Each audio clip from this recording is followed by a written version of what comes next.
Welcome back ناظرین. ہماری گفتگو جاری تھی پروفیسر شکیل الرحمان سے اور سلیم مغل صاحب سے. اب ہمیں جوائن کیا ہے اس وقفے میں اسلامی جمعیت طلبہ کراچی کے ناظم محمد تحسین نے, اور میں نے ابھی ان کا حوالہ بھی دیا کہ ان کے پاس ڈاٹا ہے, اور بات ہو رہی تھی کہ پابندی کیوں لگی اور اس کے جو اسباب بیان کیے گئے وہ دہشت گردی اور تعلیمی اداروں میں لڑائی جھگڑا. تو تحسین صاحب سے میں شروع کروں گا. تحسین, آپ تو موجودہ جمعیت میں ہے, میرا خیال ہے کہ آپ لوگوں نے 28 سال پہلے جو یہ طلبہ یونینیں جس کو کہتے ہیں, شاید بہت سے لوگوں نے دیکھی بھی نہ ہوں, شاید آپ نے بھی نہ دیکھی ہوں. جی بالکل. تو جب ہم یہ باتیں کرتے ہیں کہ ایک طالب علم 200 بسوں کا نظام اکیلا چلاتا تھا اور 5 کینٹین چلاتا تھا اور 40 ٹک شاپس کی بھی ذمہ داری اس پہ تھی اور ہاسٹلز کی بھی ذمہ داری طلبہ ہی چلاتے تھے, اور یہاں تک کہ ایک اور اہم بات کہ سیمسٹرز کا نظام بنانے کے لیے یونین لے کے جاتی تھی کہ ہفتہ طلبہ ان دنوں میں ہوگا جب کراچی بھر میں کسی تعلیمی ادارے میں امتحان نہیں ہو رہے ہوں گے, جامعہ کراچی کے امتحانات ان دنوں میں ہوں گے جب کوئی چھٹی نہیں آ رہی ہوگی. اب تو 9 اور 10 محرم کو بھی امتحان شیڈول کر دیا جاتا ہے, بعد میں پھر کہتے ہیں غلطی ہو گئی, آج کا امتحان ملتوی. تو یہ بڑی عجیب و غریب چیزیں لگتی ہیں کہ طلبہ یہ سب چیزیں سامنے رکھتے تھے. تو آپ سے یہ سوال پہلا تو یہ ہے کہ وہ ذرا جائزہ پیش کر دیں کہ جو طلبہ یونینوں پر پابندی سے پہلے اور بعد میں کیا کیفیت ہے, کیا فساد اب نہیں ہوتا؟ بسم اللہ الرحمن الرحیم. یعنی طلبہ تنظیموں پر, طلبہ یونین کے اوپر پابندی کو آج 29 سال گزر چکے ہیں, اور تقریباً 30 سال 40 سال طلبہ یونین پاکستان کے تعلیمی اداروں کے اندر رہی ہیں.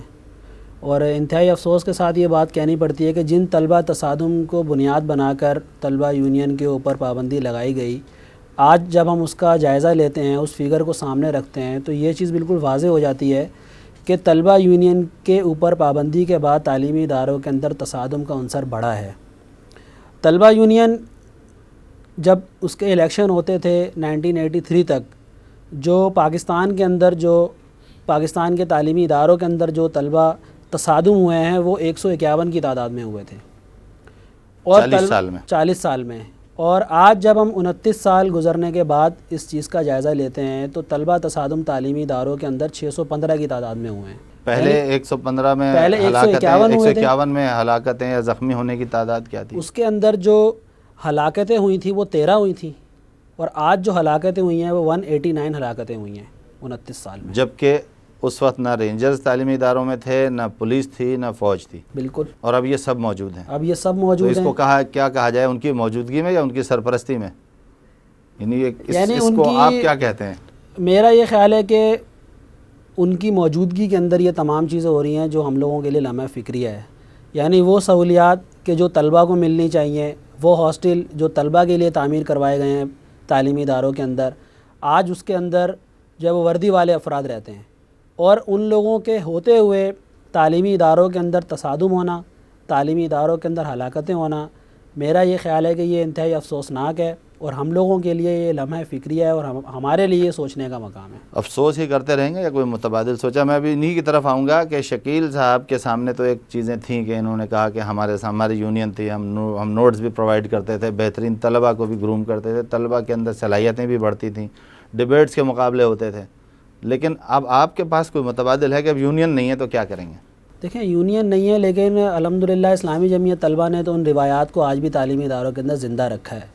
یعنی وہ ایکٹیویٹیز کہ جو یونین کے دور میں تعلیمی اداروں کے اندر ہوتی تھی, آج بھی اسلامی جمعیت طلبہ ان ایکٹیویٹیز کو یونین ایکٹیویٹیز کا نام دے کے تعلیمی اداروں کے اندر کرواتی ہے. ڈیبیٹ کمپٹیشن بھی اسلامی جمعیت طلبہ کرواتی ہے, بک فیئر بھی اسلامی جمعیت طلبہ کرواتی ہے, استقبالیہ بھی اسلامی جمعیت طلبہ ان تعلیمی اداروں کے اندر منعقد کرتی ہے. لیکن اسلامی جمعیت طلبہ تو اس کو اپنی ذمہ داری سمجھ کر تعلیمی اداروں کے اندر کر رہی ہے, ان روایات کو اسلامی جمعیت طلبہ نے زندہ رکھا ہوا ہے. لیکن جو ذمہ داری ہماری ایڈمنسٹریشن کی ہے, جو ذمہ داری ہماری گورنمنٹ کی ہے, یعنی وہ تو اپنی ذمہ داری کو اس طریقے سے ادا نہیں کر رہے ہیں. یعنی ہم نے تو یونین کا دور نہیں دیکھا. آپ نے ان سے رابطے ہوئے ہیں جمعیت کے, یعنی وہ پہلو تو ہی کر رہے ہیں یا جان بوجھ کے اس سے؟ نہیں, رابطے تو ہمارے رہتے ہیں, اور ہم ہر پلیٹ فارم کے اوپر اس کے اوپر بات بھی کرتے ہیں. ہماری جو بھی اکیڈمک کمپین ہوتی ہے تعلیمی اداروں کے حوالے سے, ابھی بھی ہماری یہ کمپین چل رہی ہے تعلیمی اداروں میں, اس کے اندر ہم نے یہ پوائنٹ رکھا ہوا ہے کہ تعلیمی اداروں کے اندر جو ہے وہ طلبہ یونین کے الیکشن کروائے جائیں. تعلیمی اداروں کے اس وقت جو بھی مسائل ہیں اس پہ اس کا 80% حل طلبہ یونین کے الیکشن کے اندر موجود ہے. ایک اور الزام بھی ہے, وہ آپ سے تو اس لیے پوچھوں گا کہ آپ اسلامی طلبہ کی نمائندگی کر رہے ہیں, اور آپ سے اس لیے پوچھوں گا کہ اس وقت آپ جمعیت کے ساتھ تھے. الزام یہ تھا کہ تعلیمی اداروں میں تشدد جمعیت لے کر آئی ہے، فائرنگ جمعیت لے کر آئی ہے، اسلحہ جمعیت لے کر آئی ہے.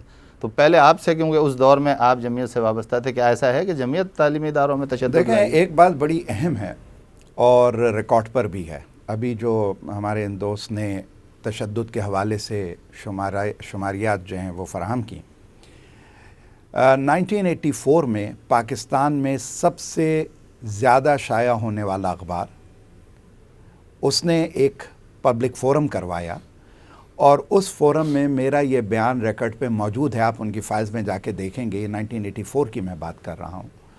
1981 سے اور 1984 کے درمیان جامعہ کراچی میں 3 طلبہ جاں بحق ہوئے کراس فائرنگ میں، اور اس کے بارے میں ایک بیان میں نے یہ دیا تھا کہ کوئی بھی طالب علم ہدف بنا کے نہیں مارا گیا.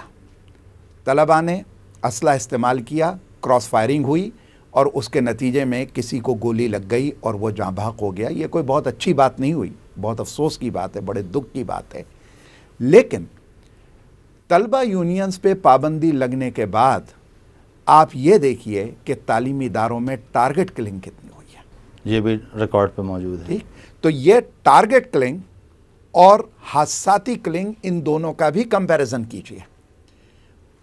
1984 سے پہلے ٹارگٹ کلنگ اور حادثاتی کلنگ دونوں کو ملا کر بھی آپ دیکھیں تو بہت کم ایسے واقعات ہوئے ہیں، اور 1984 کے بعد ٹارگٹ کلنگ کے کتنے واقعات ہوئے ہیں. یہ ایک بڑا افسوسناک. تحسین صاحب، جمعیت نے تشدد متعارف کرایا یا جمعیت شکار ہوئی؟ نہیں، جمعیت اس کا شکار ہوئی ہے. اس کی یہ وجہ الزام جو یہ لگتا ہے کہ جمعیت لائی ہے. دیکھیں، الزام تو ہمیشہ اگر کسی طلبہ تنظیم کے حوالے سے لگائے تو وہ اسلامی جمعیت طلبہ ہی موجود ہے. کچھ کرتے ہوں گے جبھی تو الزام. آج بھی ایک ہمارے ایک ابھرتے ہوئے سیاستدان ہیں، انہوں نے اسلامی جمعیت طلبہ کے اوپر الزام لگایا ہے. تو یعنی یہ تو الزامات تو میرا نہیں خیال ہے کہ اسلامی جمعیت طلبہ کے لیے کوئی نئی چیز ہیں. اس کی وجہ یہ ہے کہ اس وقت سب سے بڑی اسٹیک ہولڈر تعلیمی اداروں کی اسلامی جمعیت طلبہ موجود ہے. یعنی طلبہ یونین کے الیکشن پر پابندی کے باوجود اسلامی جمعیت طلبہ اسی طریقے سے تعلیمی اداروں کے اندر اسٹینڈ کرتی ہے، تعلیمی اداروں کے اندر موجود ہے. اور یہی وجہ ہے کہ جتنے بھی الزامات ہیں اور جتنی بھی تنقید کا نشانہ بنایا جاتا ہے وہ اسلامی جمعیت طلبہ کو بنایا جاتا ہے. تنقید اور الزامات کے باوجود آپ سمجھتے ہیں کہ جمعیت نے یہ کام نہیں کیا اور جمعیت تشدد کا شکار ہوئی ہے، نشانہ بنائی گئی ہے. بالکل. اور جمعیت نے یہ کام نہیں کیا. ناظرین، ہماری گفتگو دونوں مہمانوں سے، تینوں مہمانوں سے، سلیم مغل صاحب سے، شکیل الرحمان صاحب سے، محمد تحسین سے جاری تھی، اور ہم چاہتے تو یہ تھے کہ اس پر بہت دیر اور گفتگو کرتے، اور ہو سکتا ہے کہ ہم مزید گفتگو اور مہمانوں کے ساتھ بھی اس حوالے سے کریں، کیونکہ یہ محض طلبہ یونینوں کا معاملہ نہیں ہے، محض چند لوگوں کو، چند ہزار لوگوں کو سہولتیں پہنچانے کا معاملہ نہیں ہے، بلکہ یہ آئندہ آنے والی نسلوں کا معاملہ ہے. ابھی انہوں نے کہا کہ ابھرتے ہوئے ایک سیاستدان نے، تو غالباً حشر کاشمیری یہ کہہ گئے تھے، مجھے یاد نہیں پڑتا ان کا نام، لیکن انہوں نے کہا تھا کہ اگر کسی کو شہرت چاہیے، ملازمت چاہیے، اور یہ دونوں چیزیں نہ مل رہی ہوں تو چوک پر کھڑے ہو کر مودودی اور جماعت اسلامی کو گالی دینے لگے. دونوں چیزیں مل جائیں گی تو ہو سکتا ہے کہ شہرت کے لیے بھی جمعیت کو یہ کہا جاتا ہو. اس کے ساتھ ہی ہمارے پروگرام کا وقت ختم ہوا. اپنے میزبان مظفر اعجاز کو اجازت دیجیے.